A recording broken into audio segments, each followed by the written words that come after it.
Last year, I started playing Spirit Tracks, one of the 2 Zelda games released on the Nintendo DS. While that video was planned for Zelda Month, I ended up spending an entire 3 months on the video, uploading it on the very last day of the year. But this time, I'm determined to get this video out in time for Zelda Month.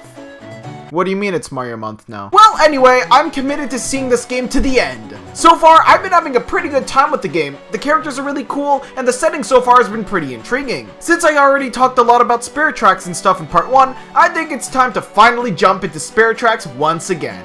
This video is going to contain a bunch of spoilers for Spirit Tracks' mid-game, so just a heads up. And with that being said, enjoy the video. Speaking of enjoying the video though, check if you're subscribed to the channel. Sometimes YouTube tends to unsubscribe you from channels, so be sure to double check if you're subscribed. Because you think you might be, but you may just be getting videos sent from YouTube's algorithm instead. And with that being said, let's start the video.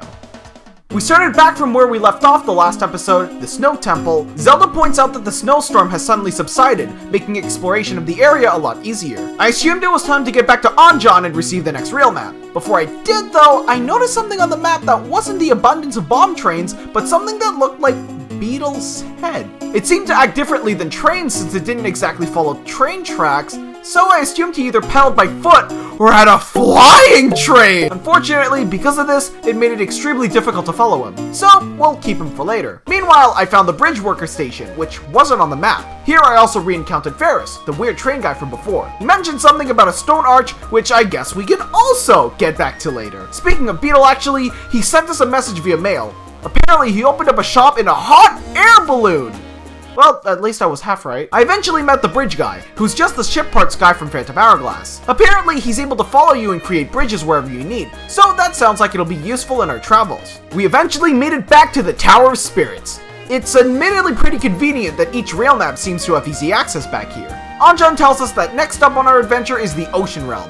But first, as expected, we need the rail map for it. Continuing on to floor 8 of the Tower of Spirits, the entire floor is extremely dark.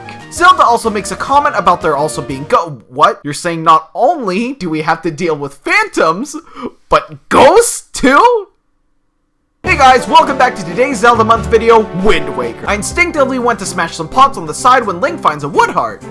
I have no idea what this does, but it looks pretty cool. To light up the floor a little, you can use your boomerang to pick up the fire and have it travel around the area to gauge what you need to look out for. You can also use the boomerang to light up unlit torches scattered around the floor. However, the walls might prove to be a bigger enemy than the ghosts around the map. Furthermore, you can use your map to guide your way through the floor. Oh yeah, by the way, there are ghosts. The boomerang and the whirlwind don't seem to affect the ghosts, and your sword doesn't deal any damage. Fortunately, the ghosts only deal about half a heart of damage, so it's best to just avoid them for now. They actually don't seem to target you and actively avoid the light, so Link can just stand near the fires and have nothing to really worry about. Unfortunately for us, however, the 9th floor isn't as easy. This time there are fire phantoms roaming the area, but only 2 tiers of light on the floor. On one of the tablets, it states that there's a torch that you can blow out and it will reveal a faint light. So I followed exactly that, and it revealed a bomb crack in the wall. I carried over the bomb flower to the crack and discovered the missing tier of light from the map. After a lot more risky navigation, Link obtains all 3 tiers of light, and it's now time to eliminate all the phantoms on the floor. You heard me. Come here, you stupid phantoms. So now that I've eliminated every phantom on the floor, oh, they came back. I guess it would have been a little too easy if you could just, you know, eliminate the phantoms from the rooms. Anyway, now that Zelda is a torch phantom, she can light the way for Link and even scare any nearby ghosts. Huh. So Zelda can't fall down this pit. Is the wall, like, invisible or something? Nope. Huh. I guess she can fall down. On floor 10, I was actually surprised to see a boss key here of all places. Well, you know what to do, Link. So that didn't work. So since the boss key this time is electrocuted, the IROC thingies will actually show up no matter what. So this will complicate things a bit. Fortunately, Link can take them down with his sword, but if Zelda gets hit by them, or you, once, and they manage to get the key, it goes back to its original spot. I learned this the hard way. So I guess it's time to actually play the game now! Upon reaching the next floor, a Redfish mini-boss presented itself. Not only did I have to work with Link and Zelda's phantom form again side by side, there were huge holes in the floor, which made the whole fight a lot tougher. Actually, turns out Zelda can continue issuing swings and distractions until you hit the weak spot. So this actually isn't that bad. Zelda seemed really happy to be a part of the team for once and take down a monster, which is really cute because throughout the adventure it seemed like she genuinely wanted to help out. She's honestly becoming one of my favorite renditions of the character. Floor 12 marks the end of this part of the tower, so now we can obtain the Ocean Rail Map. Apparently, Zelda tells us that we can also go for the next rail map immediately after, which worried me because I was wondering if they'd use any tools from the future dungeon. Tools are for fools! Here we go! Unfortunately, Zelda told us that the next area was blocked off anyway. I'm gonna take back that compliment, you know. Anjan tells us about the next Locomo to meet on our travels, Carbon. It seems to be the same old deal with the other two Locomos, so it sounds straightforward enough. Let's go! I really wanted to get some footage of Beetle's new shop, but I wasn't entirely sure how to get his attention from way up in the air, so I tried shooting him down, parking under him, everything. Wait, why do I hear boss music? After some more careful route planning, it was finally time to explore the ocean road. Wait! Station. Zelda suggests that we check out who lives in the little house over there, so it couldn't hurt. But while exploring the island, it seems like the bridge collapsed on itself.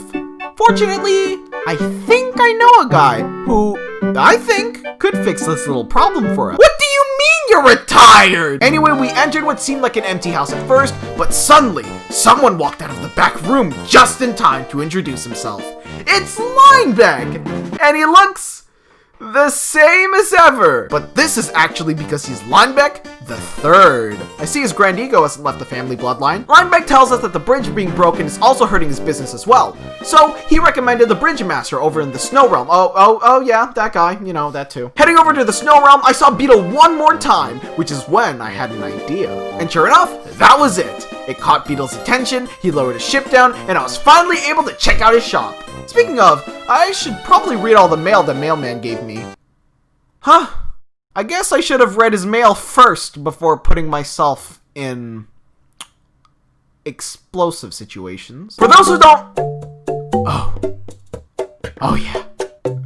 It's calling me. Anyway, for those who don't know, Beetle is a recurring character in the Legend of Zelda series, who tends to be the main shopkeeper of the Wind Waker games, and then other games like Skyward Sword and Breath of the Wild. And if it's not him, it's just not the same. At the shop, you can find some cool utilities like potions and ammo refills, but turns out you can actually buy the bomb bag from him. He also has a heart container in the back, which is taunting me, but that's beside the point. On the occasion, he also gives out collectibles and treasures as well. Beetle also offers a membership card, but it costs 100 rupees, and I spent all my money on the bomb bag, so I can't list them here. Now that I finally caught Beetle's attention, it's time to bring the Bridge Master over to the Ocean Realm so he can help fix the bridge for us. Before I left the Bridge Master station, however, Ferris warned me about railroad rules. Apparently you're supposed to whistle at the yellow signs, and you can't speed up or slow down when the signs state so, among other things. I didn't know there were rules! Yeah! A good engineer! Me! So Spirit Tracks lets you gather passengers and give them rides, something that wasn't in Phantom Hourglass. Unfortunately, the Bridge Master seems to have some pretty strict requests, so hopefully things turn out well.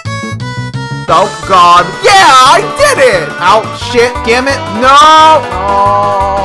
Ah! If you fail to meet the passengers' requirements, they get all huffy and you have to start all over again. Fortunately, you don't have to make it all the way back, the game just takes you there, so there's that at least. Eventually, I got a perfect score, which was extremely satisfying to pull off, albeit a little stressful. The hardest part was actually stopping at the right moment without doing the reverse brake. But I did it, and now the bridge can be fixed, is what I would say until Linebeck sends over his mountain of debt over to us. You know, a child! Linebeck, however, tells us about a secret treasure that seems to be worth about 8,000 rupees, and then tells us that we can use the money to pay for the bill. Thing is, to get the ring, we need to figure out his grandfather's secret clue. Inside the cave Linebeck guided us over to, there were a bunch of monsters that eat your shield if you're not careful. I was not careful. Outside of the cave, there was another rocket that gave us a new theme for us to play on the Spirit Flute, the Song of Light. This lets us activate beacons, I guess. Linebeck Sr. has given us 2 clues to work with. First, we gotta follow the light, and then follow the other light, and then bam! Regal Ring! We bring the ring back to Linebeck, but the Bridge Master overhears our conversation and decides to just take the ring rather than the whole 5,000 rupees. I mean, fair enough. Now Linebeck will let us trade in loot we find from our travels for some rupees. Hey, wait a second! Linebeck can also create customization parts for the train, the engine, cannon, and passenger car. To obtain these new ship parts, you need to hand in some treasures. This is actually pretty interesting. You can either use the treasures as easy profit, or make your train a little prettier, and maybe add some extra health perks on top of it. Now it's time to set off for the Ocean Realm. First village we can make our way towards is the Papuccia Village. Zelda tells Link about her past experiences here, and invites him to swim once its trip is all over. He's winning, boys! Apparently the leader here is called the Wise One, and she's apparently a fortune teller that can see the future. Link then goes to meet the Wise One, and we're met with this very uncomfortable zoom in on our face, and she asks us a couple questions in order to discover the future. The game then asks you to answer your question through the microphone. I was too lazy to set it up on my emulator, so I just ended up using the microphone hotkey to answer. Are you a boy or a girl? She seemed to accept that as an answer perfectly fine, so I guess that works. After Link answers all her questions, the fortune teller gives us our fortune. Wait, that was it? Moving on, in the last house, one of the kids asked if we would consider them cute or plain. Oh, we're doing this again. Looks like there isn't much to see here, so it's time to move on to the Ocean Sanctuary. At the entrance, there is a crab blocking the cave, and it has a rock claw, making it difficult to take out. Bombs didn't seem like it would help, and it waddled at the speed of light, so it took a while before I was actually able to avoid it entirely. Once I actually entered the cave— oh my god! The puzzles, while minor, were still pretty cool to see. One of them had you use the whirlwind, bomb, and boomerang to open up a path, but the main puzzle was another red door. You had to draw the direction of where all the Easter Island statues were facing. I figured out where 5 of them were facing, but I couldn't really figure out where the 6th one was, so I just guessed. We finally made it to Carbon's chambers, but he doesn't seem to be anywhere. Maybe he's hiding behind a back door just like Lineback. What? No, wait, no, scratch that. He's just at Papuccia Village. We arrived back in the village where we saw Carbon kind of just vibing around with some birds in the air. Zelda suggests we go back to the Wise One where she hides her genuine hint in what seems like another little ramble of hers. So I head over to the lonely tree and play every song I know. And then I realize I'm under the wrong tree. Once I find the right tree, I play the Song of Discovery and it reveals the final rocket and the final Spirit Flute song. The song of birds. Sure enough, Carbon flew down, a little upset about disturbing his time off, but who cares, I need to save the world. Now we get to take Carbon as a passenger back over to the Ocean Sanctuary. Suddenly, pirates! Wait, what? So just like Jolene and Phantom Hourglass, a bunch of pirates can raid your train. After that, something new happens. Now you have to defend your passenger to make sure that they aren't kidnapped by the pirates. This can actually get pretty stressful with how many hordes of enemies come in at a time the longer the raid goes. The second phase sort of works like a tower defense map, where you need to make sure your passenger isn't kidnapped by the big boss, but their minions slowly come in from the sides as they slowly approach you. You also have to watch out for the big boss's swing, because it can stun you for a while. Also, hitboxes. Back at the Ocean Sanctuary, Carbon gives us what seems to be a force gem. Apparently, if you do well enough when gathering passengers, they open up new spots on the map, which gives a really nice incentive to do well when carrying passengers and to unlock new areas to explore. Completing the duet with Carbon opens up more of the spirit tracks in the Ocean Realm, so we can finally move onwards towards the Ocean Temple. Wait a second. Ocean Temple. Where have I heard that? Temple of the Earth. Kid? Carbon explains that the Ocean Temple rests deep at the bottom of the ocean. Carbon gives us a letter that should help us explain how to get over to the Ocean Temple. Inside is a map that most likely gives us a sequence on where to traverse, thus unlocking the temple. While exploring the Ocean Realm, I noticed 3 golden dolphins swimming with a spirit train. If you blow your whistle at them, the dolphins can jump and occasionally provide you with health. Nice! You can also encounter pirate raids. These work pretty similarly to how they did in Phantom Hourglass and to other roaming enemies in Spirit Tracks. I followed the path listed on the rail map and found Ferris once again. He stated something about using loud noises to unlock something. That's when I noticed orbs situated at each location marked on the map. I tried using my cannon at first until I realized I needed my whistle to activate it. Sometimes I keep forgetting the whistle has uses outside of being a really funny toy. Once I activated all 3 orbs, a fish cave rose up from the depth of the sea, which let me travel underwater? Also, new background music. Nice. Traveling underwater works a little differently compared to above ground. For starters, Link gets a bubble helmet. Bubble helmet. Your cannonballs are now cannon torpedoes! Unfortunately, this means that aiming with them will be significantly harder, but fortunately, the enemies only make your little summer train ride a little more annoying. On our way to the Ocean Temple, a bomb car suddenly manifests in front of the entrance, making things a little more complicated for us. Fortunately, one little detour won't stop us! Two detours won't stop us. Things were looking a little tense for us, but thankfully the AI's brain is about the size of a goldfish, so the 2 bomb cars lost track of me, and I was well off on my way to the Ocean Temple. Entering the Ocean Temple, I was met with 4 stone slabs mentioning something about an order of numbers. I took note of that on my map and moved on. This dungeon also had a bunch of fun little traps that were fun to dodge. There were some interesting things of note in this temple, such as spiked vine gates which blocked me off no matter how much I tried, and wooden stakes that seemed to have been chewed off by beavers. Take this observation as you will. Eventually, I ran into a boss fight that looked like a plague doctor with a snake whip. He immediately lassos you, which blocks the use of your tools, and you need to fight him under these conditions. It took me a while to figure out how to beat it. Defeating the mini-boss unlocked 4 doorways and a golden chest. You know what that means! It's time for a new tool! We got the grappling the whip! Huh. Was this theirs, or is this brand new? You know what is brand new, though? This whip! Well, the whip tool. Maybe not the actual whip, that's still in question, but this is the first time the whip has appeared in a Zelda game. With the whip, you can latch onto objects and swing onto them, hit other enemies from a distance, or break pots from a distance. They can also activate trip hooks, which can unlock doors. There are some pretty interesting puzzles centered around the whip tool. One of the fish mouths have a sword inside of them rather than a trip hook, so you have to throw it in the other's mouth, who's practically begging for it at this point. Look at him. Oh, blah, blah, blah, blah. You can also ride propellers by latching onto it with your whip. It's a little scary, but cool.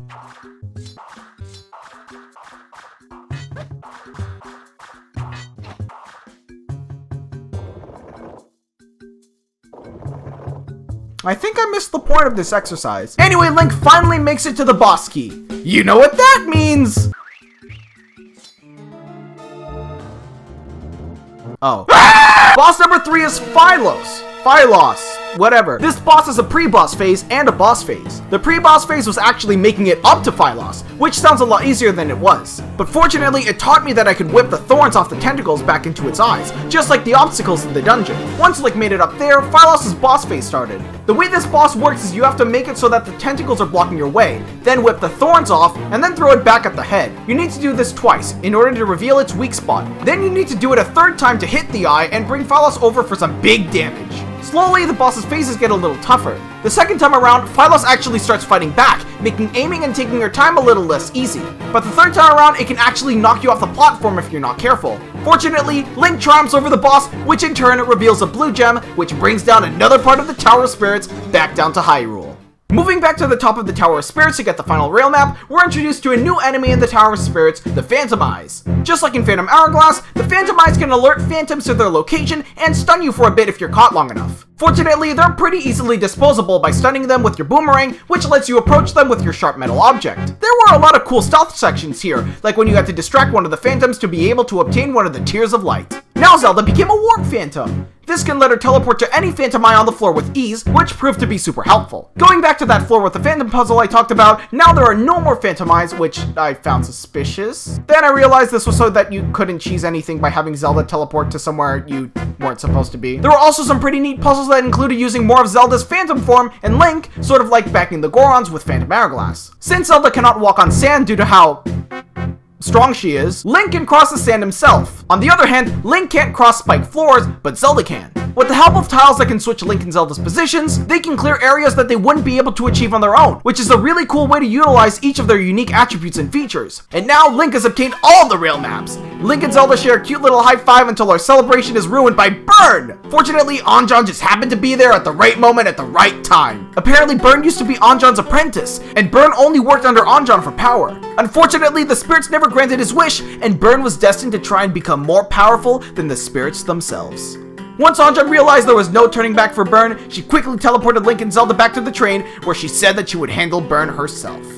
Anyway, after that whole ordeal, it's now finally time to head to the Fire Realm. The second Link reached the Fire Realm, however, a huge rumble appeared and the volcano started to erupt. Fortunately, all of the fireballs missed the tracks, so we were able to make it to the Goron target range? Since the eruption has been startling customers, the range has been closed for renovations, so let's come back later. Meanwhile, let's head over to Goron Village. Turns out the target range isn't the only place where eruptions are bothering. In fact, all of Goron Village has a ton of geysers, situated in convenient places that prevent me from progressing through the story. Damn. One of the Gorons tells me about Kagaron, a messenger from the mountain goddess currently praying for the safety of the Gorons. Up the mountains west of Goron Village, we meet Goron, who tells us that the Elder is the Goron to ask when it comes to the Fire Sanctuary's whereabouts. Before we go and see the Elder though, Goron wants to meet us at our train, which he so happens to be able to tell that we're engineers or something. We meet him back at the train when he gives us a freight car onto the spirit train. But on top of that, he has a request. He wishes that we bring back something cold enough to cool down the lava. Guess that means it's time to head back to the Snow Realm. While making my way to the Snow Realm, I was met with snow pirates? So, for some reason, there are land pirates that just happen to exist, I guess. Maybe to distribute enemy types for every land? But why? One of the Anuki at the Anuki Village asked us if we could bring over some lumber and a handyman, but we'll get back to him later. We meet again with the Anuki Chief, who tells us about Mega Ice, which is something this guy has. Yep, that's his house. The floor. We meet the guy who apparently has the Mega Ice, but he wants a lift first. He wants to go somewhere cold with a nice body of water, so I took him to Wellspring Station, which was one of the two places I remembered there being water. The first being the Snow Sanctuary, which there wasn't. Anyway, we get another Force Gem from the Anuki, but he doesn't want us watching him when he makes the Mega Ice. So I did a little exploring around Ferris's house, and now the Anuki was finished with his Mega Ice collecting. He charged me 25 rupees for it, but after my Origami King playthrough, I've learned how to haggle since then. So I got them for free. I do feel bad about making him go through all that labor for free, but hey, if it's free, it's good. Now getting back will be the hard part. Once you have cargo loaded onto the spirit train, if you tip the train too much, get hit by too many things, or in this case let the ice melt, we'll need to start all over again. Of course though, the game doesn't like making things easy for me. There is a bomb car situated right in front of the target range, so we had to go the long way. So in the end, we went from 20 Mega Ice pieces to 9 pieces. 8 pieces. Trying to figure out where to go from here. Are you kidding me? What the f? So it turns out even in the overworld you aren't safe from losing your Mega Ice.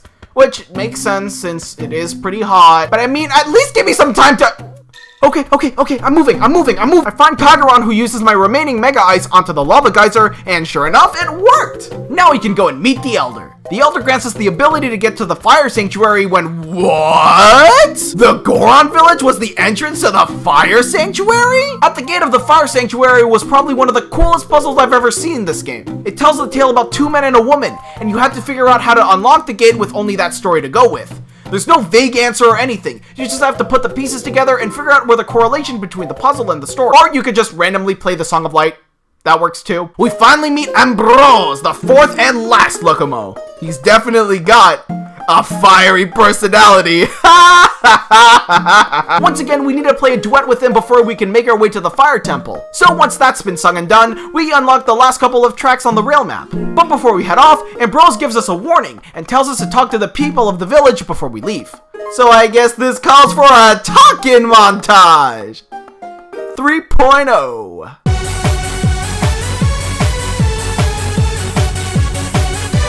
After talking to all the Gorons in the village, I have learned this much. Let me just get Nico's drawing book.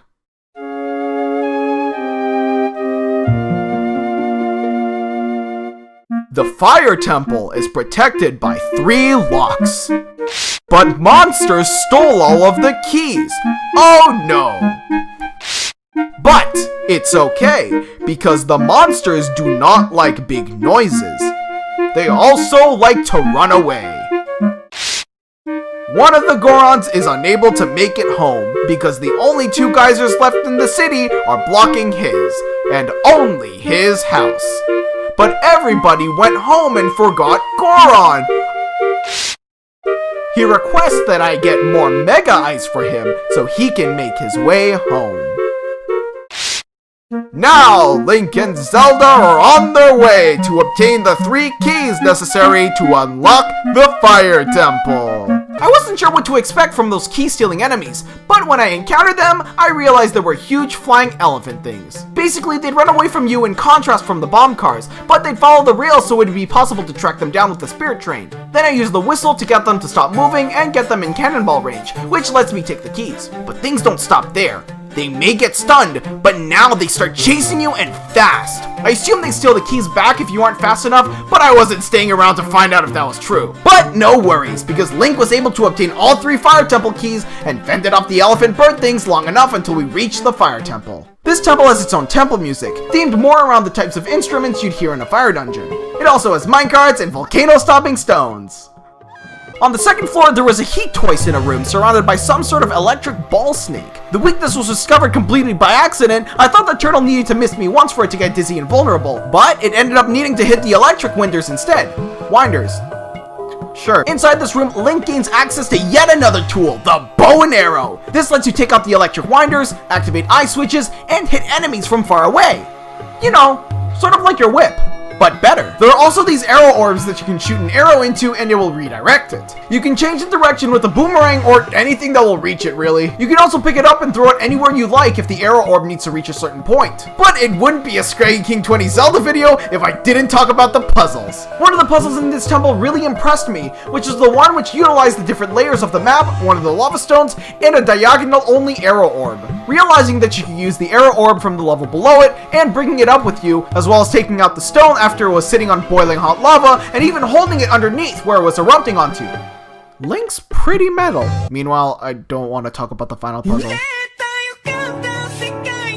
The fourth boss of Spirit Tracks is Kragma, the Lava Lord. This was probably the one I struggled with the most, but this one was just a two-phase boss rather than a three-phase one. Kragma's first phase consists of Link dodging his fists and fiery boulders that come from the magnitudes caused by them, while trying to hit one of the glowing spots on his body. It took me a while to realize that there was a stepping stone that I needed to obtain so I could move on to the next part of the phase. At first I thought I needed to wait until it just appeared along with the fireballs, but then I remembered using bombs to crack open a boulder revealing a stepping stone, which just happened to be in this fight as well. Using the stepping stones to reach the minecart reveals the second part of the phase. You ride the minecart to reveal the other glowing parts of Kragma that you couldn't have reached normally, but Kragma isn't just gonna let you have them as he starts wailing you out with his fists again. Fortunately, all Link needs to do is shoot the glowing spots in his hand and then he'll leave you alone for a bit. Then, as a finisher, Link needs to aim for the eye in order to knock down Kragma. After he hits him in the eye, Link comes down from the minecart and starts wailing away at the weak spot on Kragma's head. The second phase isn't that much different compared to the first phase, except during the minecart part, where he follows you around and you need to distract him by shooting him in the glowing spots on his hand. Defeating Kragma reveals a red gem, restoring the spirit tracks and bringing the final part of the Tower of Spirits back to solid ground, thus making it whole once again. Worried about Anjan, it's time to hurry back over to the Tower of Spirits one more time. Now the elephant monsters become regular enemies, but one toot of your whistle will send them flying away. Reaching the Tower of Spirits, Anjan is nowhere to be seen. However, we must continue on. The Demon King is apparently imprisoned at the top of the tower, so I guess it's time for one more haul. Also, I never realized this until now, but the higher you go into the Tower of Spirits, the music becomes more grandiose. The next section of the Tower of Spirits contains rolling phantoms. They're pretty fast, but thanks to that, you can disrupt their patrol patterns in order to clear out areas a little quicker for a little while. This floor also uses bombs, so it's good that we obtained the bomb bag from Beetle earlier. Also, while I was writing the script, I was confused because if the bomb bag was obtainable by Beetle, I thought they were an optional tool. And turns out they actually are, because you can still clear that floor without the need for bombs. You just need to have the phantoms roll into the blocks instead. Yeah, I'll just stick to the bombs. Anyway, on the next floor, there was a chase segment which made you use the phantom that spawned out of nowhere! I knew you couldn't trust empty room and have it clear the way for you. This is very stressful since they still one-hit you. They also rebound on walls, so getting them off your direct trail was difficult. On the next floor, there were puzzles, but nothing we haven't seen from the Fire Temple already. Link obtains all the Tears of Light again, and now Zelda becomes a Wrecker Phantom. How does she know all these names? Now she can stun phantoms, roll into blocks, and break the spiky Easter Island statues. But sometimes she gets stuck. Aww. Zelda, what are you doing? I need you to attack the skeleton! Damn it. On one of the floors, there's a huge lava pool Link and Zelda need to cross, but Zelda can't carry Link with her Wrecking Phantom form. So, on the next floor, there's like a boss rush sort of thing where you have to fight off some skeletons and then the fish warriors. Eventually, a rat will come into play, which distracts Zelda for a little bit while dealing with the other enemies. Fortunately, the whip makes fighting the fish warriors a little easier. Once the enemies are dealt with, 4 phantoms appear from the floor! I knew you couldn't trust empty room! Well, we're not done yet, Zelda! Fortunately, these phantoms are just what we need to cross the lava pool. Finally, we reached the boss key floor. This part was a little more difficult than the others since at the later half of the floor, the eye rocks were in a position where Link couldn't reach them. So having to use the bow and arrow and praying that Link was faster than Zelda was really tough, but we prevailed. Suddenly, the exit was sealed away, and who else to meet us at the top of the tower was Burn himself. He says that Cole has reached the final stage in the Demon King's resurrection, so Burn must stop us himself. Burn has two phases to his fight. One where he hops on poles and shoots energy waves towards Link or Zelda. Then Burn will aim towards either one of the two, and then you have to keep moving in order to dodge the attack. When you do, Burn's gauntlet just conveniently sits there ready for Zelda to seize it and pull him down for a beating. Bad boy, bad boy, bad boy. Burn finally comes down from the poles in his second phase, and after enough pressure, he starts charging a thrust attack. Zelda needs to get in his way and hold him back in order for Link to come in and attack him while he's busy. Also, something interesting of note, I played the Song of Healing during this fight, and Burn actually commented on it. Maybe it had something to do with the spirit being involved, which would be really cool. And with that, Burn has been defeated.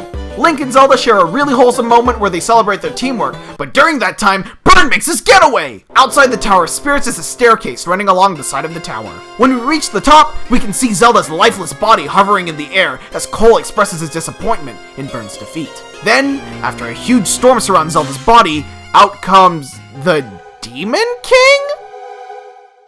Ugh. But when Burn ran in to ask the Demon King for the power he so longed for, the Demon King only blew him away. Cole explains that it was because he was once a servant to the spirits, that from the beginning, Burn would never obtain the Demon King's power. Suddenly, the Demon Train appears. The Demon King and Cole make their big getaway onto it and makes one final announcement before taking off. Then Anjan shows up out of nowhere and states that there is no more hope now that the Demon King, Maladus, has returned. Well, that's what the dialogue says, but it's implied that Maladus hasn't adapted to the body yet, so... Anjan reveals that during the battle between Maladus and the spirits, there was a bow of light, but at a cost. Sort of. We don't really know what will happen to the body, so it's really just anyone's guess at this point. But at the moment, it's believed that there's a chance Zelda might not be able to return to her body. To find the Bow of Light, we must make our way to the Sand Temple in the Ocean Realm. Anjan gives us a free Force Gem, which reveals the path to the Sand Temple. Well, almost. There's still some stuff we need to do. The Sand Realm has its own share of enemies, such as land sharks that can dodge all of your attacks until they rush towards you. There's also giant Easter Island statues, which look pretty cool. I found a station in one of the areas that seems like there's an end, so I went and sure enough, there was a sand sanctuary. I used the Song of Awakening on one of the Gossip Stones and they gave me a riddle. The lake forms a sea and the paths form the tracks? That's when I realized it was talking about the map, and how the paths on this island represented the tracks, as you can see here, from that end I was talking about earlier, and the lake represents the rest of the ocean realm. Right where the sand sanctuary should be was a stone tablet. This gives us another riddle to find what I assume is a sand sanctuary by blasting the area where the gazes of the big statues, what I assume is the Easter Island statues, meet. So I did a little checking around, and sure enough, I found it! I did not find it. Fortunately, the floor here glitched out and gave me the location of the sanctuary anyway. Thanks, visual glitches! Now we were able to meet Rael, the Locomo guarding the Sand Temple.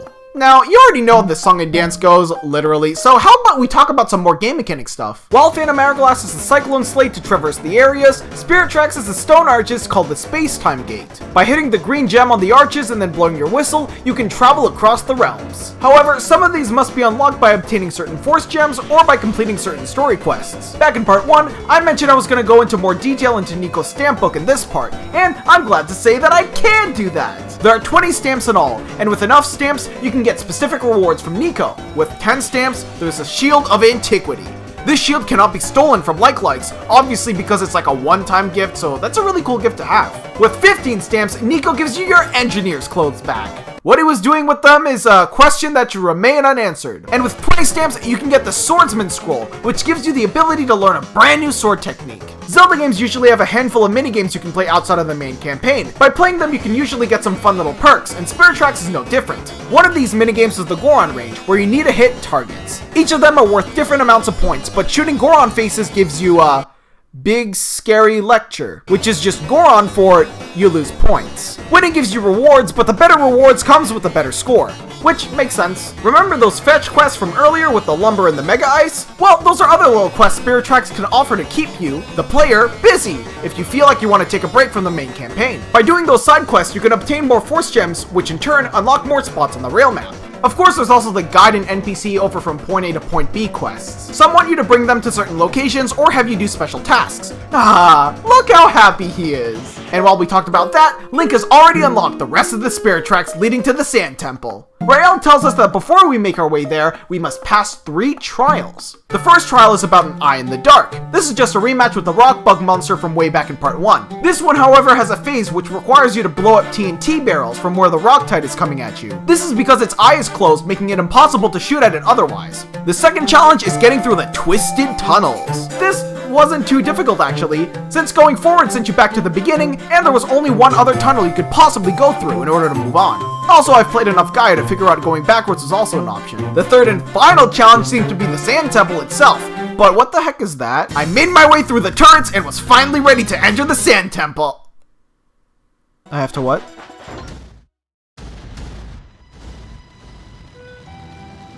Now that I destroyed all the turrets, it was finally time to enter the Sand Temple. The Sand Temple is the final temple of Spirit Tracks, and there's a couple head scratches in this one. But in this temple, you obtain the final tool in the game, the Sand Wand. This one is also first introduced in Spirit Tracks, which is pretty neat. The Sand Wand lets you raise sand temporarily for Link to walk on, stop obstacles, stop sand enemies, move obstacles, and discover hidden goodies in the sand. This temple shows quite a couple ways the Sand Wand can be used, and I think it's one of the coolest tools in the game, though at some points I did feel like it was really hard to use. Surprisingly, there was no eye rocks to jump me when I was picking up the boss key, so I just made my way over to the next boss, Skildrich. Skildrich has 2 phases to his fight. The first one is stopping the oncoming boulders and loading them onto a launcher, and then sending it straight back. There are a couple variants of this phase the more you knock out more parts of Skildrich's body. Eventually, the armor becomes a factor on where and when you attack Skildrich. You'll need to distract him while preparing your boulder launcher, getting him in just the right position before firing. The second phase wasn't as tough though. Now, Skildrich is down to only its head and revealing a huge jewel on the back of its head. Wait until Skildrich tires out, and then use the Sand Wand to elevate yourself and hit the weak spot.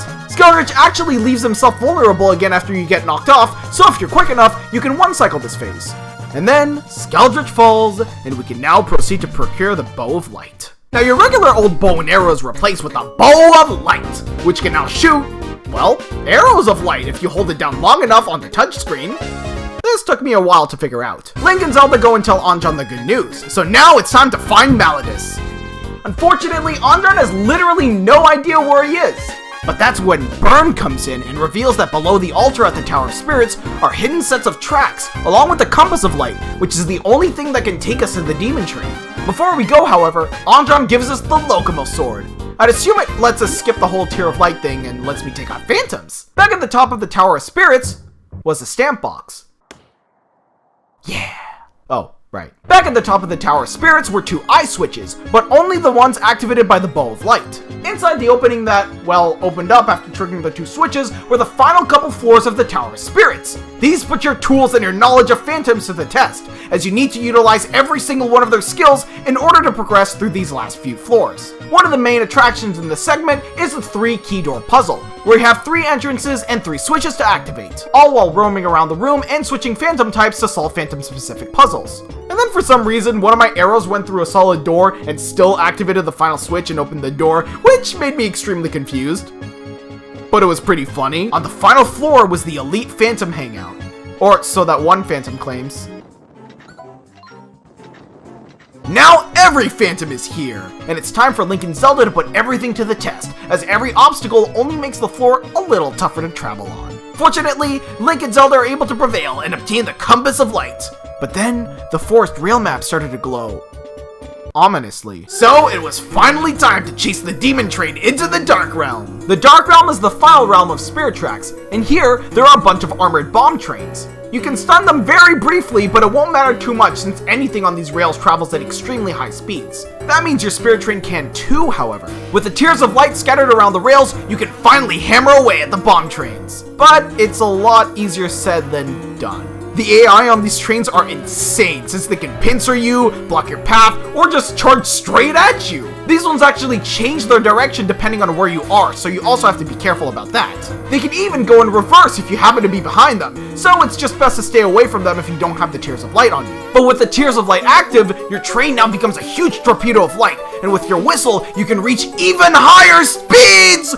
Go! Go, Spirit Train, go! But as I said, sometimes the AI just taunts you. They get out of their free space and then hide back where you can't chase them safely. So it's down to planning your moves based off of where the Tears of Light are, the bomb train patterns, or where they might go if influenced by your presence. This is definitely the coolest and best use of the train mechanic in my opinion, since the strategy applied on this map in particular is a lot less tedious and more exciting than on the other realms. After taking on all the bomb trains, the demon train finally shows up. The demon train has 3 phases, each of which need to be completed within a time limit. If you aren't able to beat the phase fast enough before you run out of tracks, that's just game over. The first phase, you need to shoot down at the explosive barrels coming out of the demon train's cart, while navigating around the demon train, who is shifting tracks at every moment and braking to try and ram into you as much as possible. The second phase, you need to hit the laser cannon inside of the demon train's second cart, similarly to the first phase. And the last phase, you need to hit all 5 laser crystals before getting the opportunity to blast the demon train's face with your cannon.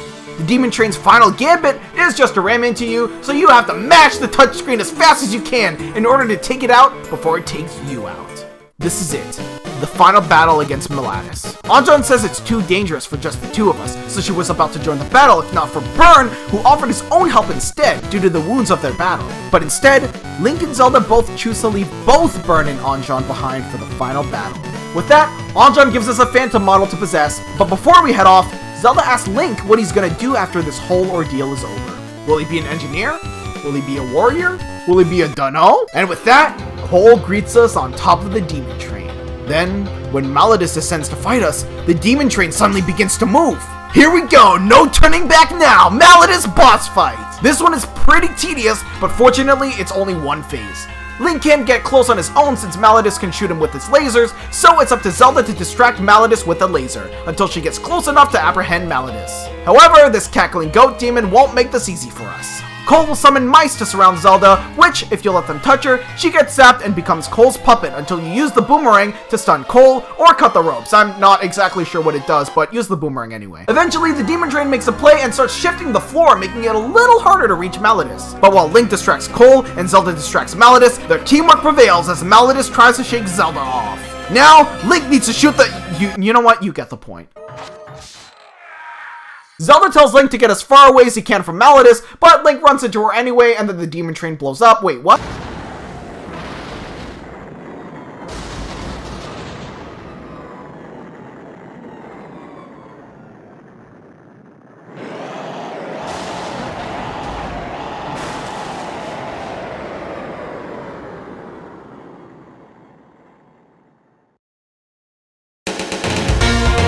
Link wakes up injured. But shortly after that, Malatus exits Zelda's body! Now her lifeless corpse is up for grabs, and Zelda wants to make sure she gets there first. But the more she tries, she just can't get inside her body anymore. Malatus then tries to retrieve the body once again, but suddenly Burn comes to the rescue! Zelda channels the inner spirits in her body and names Tetra? But hey, it worked! Link catches Zelda, sort of, and Zelda's back in her body. Unfortunately, while Link and Zelda were able to celebrate, Burn wasn't able to join in before being whisked away by Malatus. But now, Malatus needs a new vessel. And who else to pick but the fresh goat meat beside him? Now Malatus turned into a super goat monster, and to defeat it, Link needs to defend Zelda for long enough until she charges her spirit power. This took me a couple tries. You know. Just a couple. Eventually, I got the timing down for the last attack, and now it's time for Link and Zelda to perform a duet. All the Locomos come and join in on the duet, which weakens Malatus. Now, the true battle begins! Zelda now wields the Bow of Light, and Link is the one to distract Malatus now. Link needs to get Malatus in a position where Zelda can freely shoot him straight in the back. And then Link needs to get rid of both his horns, and then the jewel on his head. But Link can't do this alone, so Zelda comes in to help. Come on! Hurry up, Zelda! And with that, Malatus is finally defeated. Zelda has her body back, and Link still hasn't gotten his engineering clothes back. Thus, Anjan and the other Locomos return back up to heaven, putting all their faith in Link and Zelda in order to look over mankind. Now, Zelda can go back to doing paperwork. This is what you've been fighting for all this time? I would have just stuck to the ghost thing. But then, she hears a whistle from her window and runs over to wave at the bypassing train.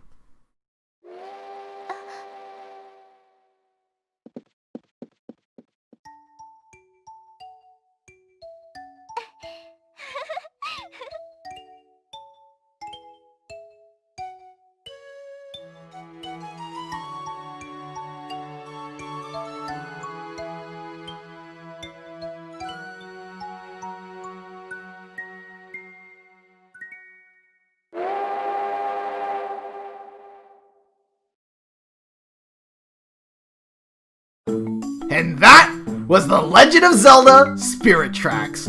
This video went on for a lot longer than I wanted it to go, but I really wanted this to only be a two-part series, just like the Phantom Hourglass one. So I hope you guys enjoyed this regardless. Final thoughts on Spirit Tracks. I'm gonna preface this by saying I really enjoyed this game. Admittedly, I rushed through this game a couple of times to try and get this video on time, so I'm probably gonna play this on my own time so that I can gather a cleaner opinion. I do feel like the game kind of dropped off around the Fire Temple, but it picked itself back up around the Sand Temple. Spirit Tracks definitely improved on the puzzle department, though I did find myself disliking the Tower of Spirits near the end. The puzzles for the latter half of the tower felt very drawn out and extended just for the sake of being longer. One of the examples I can think of is the one where you need to go through a maze of boxes, and then you have to figure out which pressure plates Link and Zelda need to be on, and which ones get covered by boxes. Though that's not to say I didn't like the concepts. Even those puzzles have their charms. The soundtrack is this game's best asset, which is really nice to see since it was one of Phantom Hourglass's worst. There are just so many good tracks, get it? And they even bothered to make multiple temple themes and overworld themes, even though they changed them back later on, but the main overworld theme still slaps. Speaking of the overworld and trains, I'm a little mixed on it actually. I can appreciate the idea of limiting overworld movement in order to plan around obstacles, but they just felt more tedious than fun. I thought the Mega Ice detour was pretty interesting though. The train also felt really slow sometimes, so getting from point A to point B sometimes felt like a huge chore. The shortcut system was also limited to doing side quests, which normally I encourage doing side quests because they're really fun little parts of the game. But compared to Phantom Hourglass, which made you look out for the golden frogs at random points, and only locks them until you meet the Frog Chief, Spirit Tracks locks them all individually, so you feel like you need to go more out of your way just for easier overworld navigation. And personally, I didn't feel like unlocking the portals were that worth it, since you still needed to travel to X location to get to Portal Y. On paper, it's a fine idea, considering the vehicle, but the execution is another story. Since I played with an emulator to screen record my playthrough, I had a mic hotkey, which made the flute part significantly easier. But when I tried it on the actual hardware, I realized how tough it was to actually use the thing properly. You had to blow into the DS microphone, as well as manage the flute on the touchscreen at the same time, and both positions don't really work well together. The tools they added were really fun. I liked playing with the sand wand, but sometimes I felt like it lasted too little. I think they fixed it in the Tower of Spirits so that it wouldn't be frame perfect to get Zelda from point A to point B, but I'm not sure about that one. Speaking of Zelda, have I mentioned that I really like Spirit Tracks Zelda? Her character is so charming and I enjoyed every cutscene she was in, and every interaction she had with Link. And then there's the different types of phantoms which I really like playing around with. At first, I found controlling Link and Zelda to be really difficult, especially in tight fight scenarios, but after a while I sort of got used to it. But even then, it's still got a couple quirks to be fixed. I wish there was like a hotkey for switching characters like there is for your tools and items. Some characters I feel like could have had a lot more to them. I wish Burn was more like Jolene in the sense where he'd pop up every now and then to stop you, since the overworld was pretty barren once you had just the main enemies to look out for, since bomb trains disappeared after you completed a temple, for example. For the most part, I think his character would have been a lot cooler and more impactful if he showed up more often, just so we can see more of his ideals and what it was like maybe. However, there's just so much that I didn't cover in this video, and that's for you to figure out.